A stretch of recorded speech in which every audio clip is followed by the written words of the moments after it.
Hello, I'm the GDDM, and welcome again to the show for players and dungeon masters alike. Holidays, oh holidays, they happen year-round, and sometimes they tend to be overlooked during our games. Granted, one of the things I personally hold most dear about my time at the table is getting away from the rest of the world.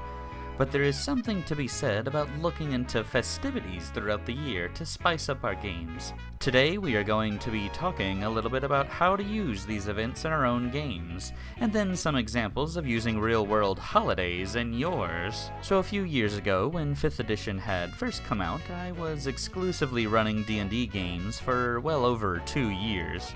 Primarily in my homebrew setting, but also trying out the Rise of Tiamat adventure by Wizards of the Coast. A pretty decent standard fantasy tale to introduce a new system. One thing, though, that we would do to add some variety while still playing within this system was to do one-shot games. There were two kinds of one-shots that we would do, though. The traditional kind where you create self-contained characters that may not have as much depth or important motivations past the immediate night's quest. This is probably the kind of one-shot that most of us know about, and is a great way to still play during the week when the main game can't happen for some reason. The second kind of game can be best described as a filler episode.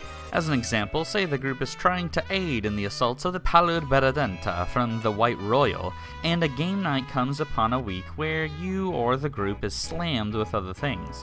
You still want to play, but maybe want something a little lighter than the normal fare. So we have a filler episode.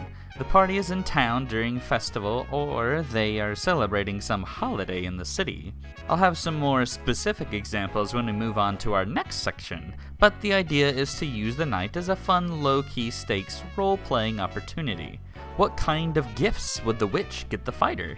Is the barbarian weirdly proficient at painting tiny eggs? The wizard was asked to take part in the pyrotechnics display for the parade. Lean into these more character-driven events, and I promise they will be a lot of fun. And probably tell you something about your group dynamic that you didn't know at first. Now for some real-world holidays that we can use in our games.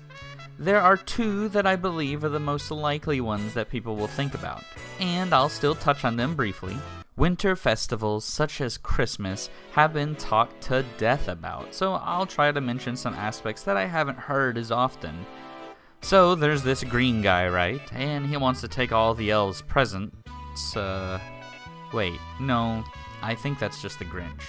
All jokes aside, there's an article of The Court of Winter Fae that was put out during the 4E days by Wizards of the Coast that I think not only fits into the season, but can have a whole campaign wrapped nicely around the character.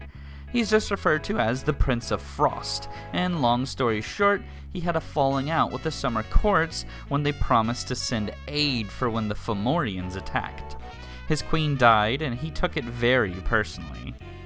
I'll leave the rest for you to track down and read yourself, but I think with some embellishment, he would be a great villain in your game. Or maybe even unlikely ally depending on where the various politics of the Feywild land in your particular game. The second holiday that I think is thought of a lot is, obviously, Halloween. Many folk tales and scary stories already have perfect hooks to draw people into the spooky times of All Hallows Eve. I have two things here for Halloween. One, I think you can't really go wrong with playing a pre-canned adventure like Curse of Strahd. Like a real grindy kind of dungeon crawl sounds great for this time of year. I would also recommend the Tomb of Horrors, as it also will feel like a meat grinder as you run your way through this RPG horror movie. As always with these kinds of adventures, I would recommend putting your own personal touch on it.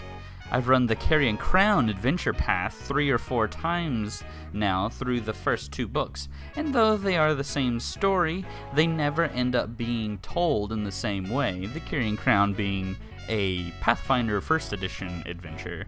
Great stuff. I love taking these backbones of overarching story and changing the pieces around with my own GM style. The second thing I have been meaning to try out is letting people be the monsters in the story. like full-on monsters defending a lair against a group of heroes. It would probably take over this whole video to explain some of the rules I have in mind, so for this, let's say if I can get enough likes in the video, I'll put out an extra show in the upcoming weeks talking just about this dungeon monster defender idea that I've been working on. The next day on our calendar is a classic, and honestly something I think should be looked at is Arbor Day. That's right, trees, baby, brought to you by today's sponsors, trees. They like water, we like water, thanks for the oxygen, trees. In all seriousness, I think really adding more druid-related content would be a great addition to our games. Look at your story and see if you can include some forest-related quests. I've noticed that in the boom of popularity of tabletop role-playing games, people have put so much emphasis on either political intrigue or dungeon delving. Why not look into getting forest environments a try? Treants, centaurs, and druids would all make some interesting enemies, especially druids. I mean, have you seen their toolkit in 5th edition? They're basically designed to circumnavigate anything in their path. This next example will have some different interpretations depending on which culture we look at to draw inspiration from. I'm talking about the New Year's, an association with the beginning of a new things, putting the past behind us and looking to make the future better than what it was last year. My family would always eat cabbage, or maybe it was coleslaw, I can't quite remember, ritualistically during the first day of a new year to bring good health and wealth in the upcoming months. I would recommend looking into things that can be associated with new beginnings to incorporate them into the story. Something that I have done in the past has been to use the New Year's to show visions of the future so my players would get excited about what's to come, kinda like a movie trailer to the next season of our game. This also works great if your group has a character that uses some form of divination. If you aren't already, you should be chatting with your DM outside of the game to know what the limitations of your abilities are, and will hopefully come together to seed plot hooks in the narrative. I'm a huge fan of giving each of my players something that they can talk to me about outside of the game to help influence the direction of the narrative. This is a great opportunity to do just that. Long story short, do a little research to see what the passings of the new year means to people around the world. You'd be surprised as to what kinds of ideas you can get. Finally, I wanted to touch on a very important day of the year that is often overlooked for RPG purposes. Obviously, I'm talking about Groundhog's Day. If you don't know, the idea is that if the groundhog wakes from their sleep to see its shadow, there will be more winter.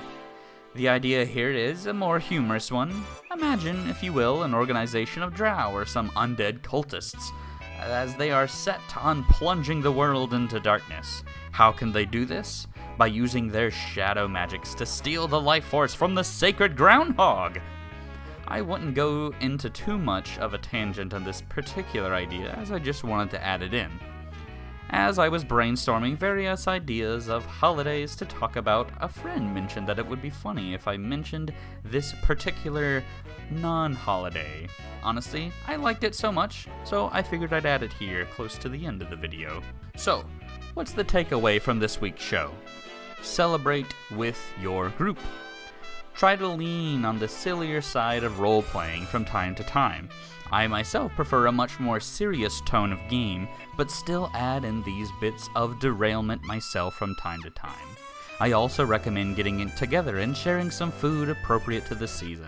I love to share cookies for Christmas, and this year I'm planning to do more grilling and cooking over the summer for my group. Remember, it's not just about the game, it's also about spending time with friends. Sorry, it's a bit corny this week, but hey, thanks for making it this far in the video. I really appreciate it. I'd also very much appreciate it if you could leave a comment down below as to what holiday games you are playing in. I look forward to reading all about them, and until next time, stay tuned, listeners!